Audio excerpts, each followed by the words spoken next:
Trump may abandon his war for votes. The AI bubble endangers your savings. Americans fear politics. GOP smuggles voter suppression. And RFK downplays an explosive outbreak. Good morning. This is the Commonwealth Report, news for the public, not the powerful. You can follow us at commonwealthreport.news. Will Trump end his war to save his party? President Trump is now thinking about pulling the plug on his war with Iran, and not because it's the right thing to do. According to The Atlantic, he's weighing a clean break to stop gas prices from climbing and to keep his party from getting wiped out in the midterms.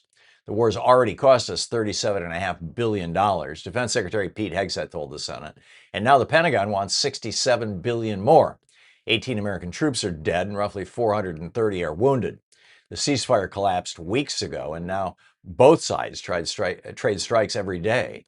Congress still hasn't gotten a classified briefing on the latest round, but sitting in the Oval Office, Trump told reporters, quote, "We're not finished at all." So the killing goes on, the bill keeps growing, and the calendar decides when it stops. Is the whole economy riding on one giant bubble? Here's something that should scare you. The value of America's AI companies has jumped $27 trillion in just 3 years.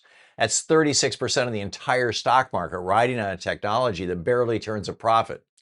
Writing in The Atlantic, Annie Lowrey lays out how tech giants are borrowing billions and pouring cash into startups with no path to making money, while the same handful of companies sell to each other and call it growth. Goldman Sachs says justifying these numbers takes what it calls Panglossian optimism. Even Sam Altman admits we're in a bubble. And the International Monetary Fund is warning what happens when it pops. Tighter credit, less spending, lost jobs. When Wall Street's casinos finally busts, it won't be the billionaires cleaning out their savings. It'll be you. Why do Americans fear politics more than anyone on earth? A brand new global survey just found something no other country can match. 1 in 10 Americans now say politics is the single biggest threat to their personal safety. That's 10 times the global average across 140 countries. We're the only nation on the planet where more people fear politics than fear their own health problems. Quote, "The U.S. figure of 10% is unprecedented," said a senior researcher at Gallup, which helped run the poll. Think about what that means. 3 assassination attempts on Trump, the killing of Charlie Kirk, death threats against election workers, the insurrection at the Capitol on January 6th. The only country that even comes close is Hungary. This is what years of stoking rage and division have done to us. We're now afraid of each other, and that's exactly how the powerful like it. Republicans hide voter suppression inside a stock trading ban.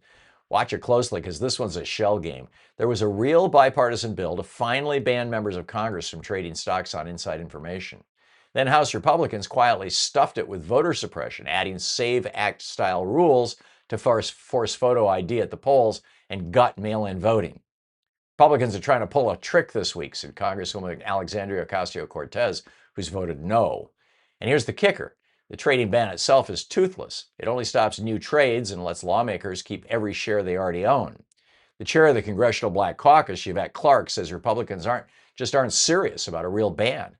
So they protect their own stock portfolios while making it harder for you to vote. That's Washington in one dirty little bill. Did a judge just stop ICE from deporting its own witnesses? A federal judge in Texas just slammed the brakes on something ugly. ICE agents rammed a van and shot the driver, a Mexican immigrant named Lorenzo Salgado Aruja, dead. The agents weren't wearing body cameras. 3 passengers survived and told a very different story than the government did. So ICE tried to rush those witnesses out of the country before they could talk. Judge Keith Ellison said no and ordered one of them kept right there in Texas. When Lorenzo stopped the van, the officer shot him anyway, one witness wrote.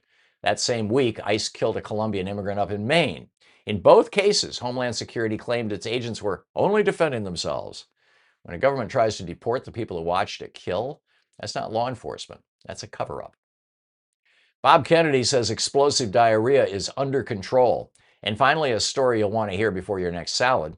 A parasite called Cyclospora is tearing through the country, causing what doctors politely call explosive diarrhea. More than 1,600 confirmed cases across dozens of states, 94 people hospitalized, and Texas alone added 30 new cases in a single week. The FDA traced it to a contaminated lettuce from a supplier called Taylor Farms, some of it served up at Taco Bell. And Health Secretary Robert Kennedy Jr. says the whole thing is, quote, under control. Never mind that the cases keep rising or that his own department made tracking this parasite optional last year. Senator John Ossoff says the administration is undermining food safety. So be careful about your greens, folks, because the man in charge of your food is busy declaring victory over your bathroom. And that's the way it is today, Wednesday, July 22nd, 2026. I'm Thom Hartmann.